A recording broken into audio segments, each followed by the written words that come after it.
ফরিদপুরে দুই পক্ষের সংঘর্ষের ঘটনায় মামলা, গ্রেফতার ৫। পূর্ব শত্রুতার জেরে ফরিদপুরের নগরকান্দা উপজেলায় দুই পক্ষের সংঘর্ষে থানার ভারপ্রাপ্ত কর্মকর্তা সহ ওসি ১৬ জনের আহত হওয়ার ঘটনায় মামলা হয়েছে।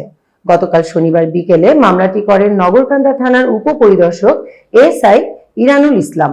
মামলায় ১৭ জনের নাম উল্লেখ করে এবং অজ্ঞাতনামা ৫০০ থেকে ৬০০ জনকে আসামি করা হয়েছে।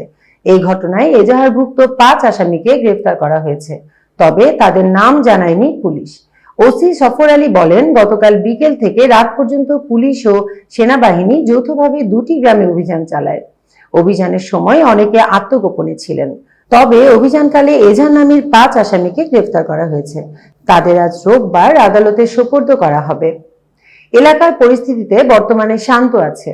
গতকাল সকালে নগরকান্দা উপজেলার ফুলসুতি ইউনিয়নের শলিথা গ্রামের লোকজনের সঙ্গে মীরকান্দা গ্রামের লোকজন ঢাল, সুরকি, রামদা, ইট সহ বিভিন্ন দেশীয় অস্ত্র নিয়ে সংঘর্ষে জড়ান। এ সময় পুলিশের উপর হামলার ঘটনা ঘটে। এতে নগরকান্দা থানার ওসি সফর আলী সহ ৬ পুলিশ সদস্য আহত হন। এছাড়া আরো আহত হয়েছেন ১০ জন। এতক্ষণ বার্তা বৈঠকের সাথে থাকার জন্য ধন্যবাদ। নতুন নতুন তথ্য ও সংবাদ পেতে বার্তা বৈঠকের ইউটিউব চ্যানেল এবং ফেসবুক পেজের সাথেই থাকুন।